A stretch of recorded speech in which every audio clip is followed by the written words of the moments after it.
माल महाराज का और मिर्जा खेले होली, ये कहावत इस वक्त साबित हो रही है प्रशांत किशोर पर। प्रशांत किशोर राजधानी पटना के गांधी मैदान में आमरण अनशन पर बैठे हुए सत्याग्रह कर रहे हैं। लेकिन प्रशांत के साथ साथ जिस वैनिटी वैन की चर्चा है कि करोड़ों की सारी फैसिलिटी से लैस जिस गाड़ी का इस्तेमाल प्रशांत किशोर कर रहे हैं, दरअसल वो गाड़ी भारतीय जनता पार्टी के नेता की है। यानी सवाल ये उठने लाजमी है, जिस तरह से विपक्ष लगातार हमला कर रहा है प्रशांत किशोर पर कि वो बीजेपी की तरफ से आए हुए हैं, बीजेपी की बी टीम है और बीजेपी के लिए वो काम कर रहे हैं। इसलिए प्रशांत किशोर जिस गाड़ी का इस्तेमाल कर रहे हैं वैनिटी वैन, वो भी भारतीय जनता पार्टी के एक नेता की है। उदय सिंह एक बड़ा नाम है, पूर्णिया से वो सांसद रहे हैं और अमित शाह की मौजूदगी में भारतीय जनता पार्टी का दामन उन्होंने थामा था। जो गाड़ी, जिस वैनिटी वैन की चर्चा इस वक्त सबसे ज्यादा है, सबसे पहले हमने आपको ये खबर दिखाई थी कि गांधी मैदान में सत्याग्रह के दौरान करोड़ों की गाड़ी इस्तेमाल करने वाले प्रशांत किशोर जिस वैनिटी वैन का इस्तेमाल करते हैं, दरअसल वो भारतीय जनता पार्टी के नेता उदय सिंह की कंपनी में रजिस्टर्ड हैं। यानी उस कंपनी में डायरेक्टर 3 हैं, लेकिन मैनेजिंग डायरेक्टर जो है वो उदय सिंह है,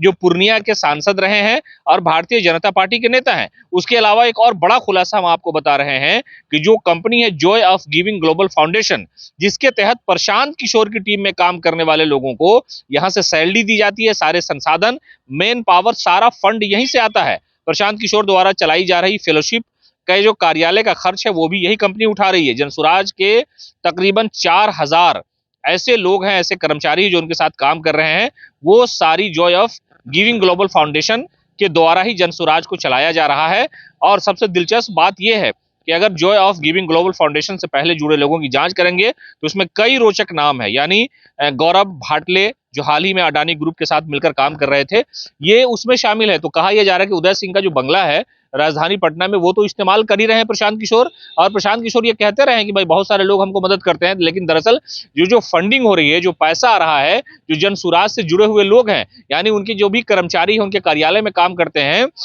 उन कर्मचारियों से जब वो बात करेंगे तो वो जो कंपनी जो पैसा प्रोवाइड करती है उसी कंपनी के तहत उनका रजिस्ट्रेशन है, उसी कंपनी के वो एम्प्लॉय है, उसी कंपनी के कर्मचारी हो, जनसुराज के कर्मचारी नहीं है। जनसुराज को जितनी भी वित्तीय सहायता दी जा रही है वो उदय सिंह की कंपनी के द्वारा दिया जा रहा है। और उदय सिंह भारतीय जनता पार्टी के नेता रहे हैं, बीजेपी से बीच में नाराजगी भी हो गई। तो ये साफ तौर पर कहा जा सकता है, यानी जिस तरह से अपोजिशन ने इल्जाम लगाया उनके ऊपर, इस इल्जाम में थोड़ी सच्चाई भी है, थोड़ी सदाकत भी सामने आती है कि प्रशांत किशोर जो है वो भारतीय जनता पार्टी की तरफ से जो पैसे फंडिंग हो रहे हैं उसी के तहत वो अपना जनसुराज चला रहे हैं और उसी के तहत ये सारा कारनामा वो अंजाम दे रहे हैं। वैनिटी वैन की वजह से ये सारा आंदोलन और प्रशांत किशोर की जो चर्चा भारत में हुई वो इसी मामले को लेकर के कि भाई कोई सत्याग्रह करेगा गांधी के नाम पर, गांधी की मूर्ति के नीचे बैठेगा, तो इतनी महंगी वैनिटी वैन का इस्तेमाल करने की क्या आवश्यकता है। उसके अलावा भी एक सवाल ये भी उठा कि अगर वो सत्याग्रह पर है तो फिर वो जो जाते हैं उस गाड़ी में आराम करने के लिए या खाने पीने जाते हैं, इस पर उनको सवाल जवाब करना चाहिए। उनके कई सारे नेताओं ने इस बात पर भी बात किया, लेकिन दरअसल हमने आपको बताया कि वो भारतीय जनता पार्टी के नेता की गाड़ी है जिसका इस्तेमाल प्रशांत किशोर कर रहे हैं। और प्रशांत किशोर के जनसुराज में जितनी भी फंडिंग है, जो भी खर्च हो रहा है, यानी 4000 के आसपास जो उनके कर्मचारी है जो काम कर रहे हैं, वो सारा पैसा उसी कंपनी की तरफ से दिया जा रहा है जो उदय सिंह की कंपनी बताई जा रही है।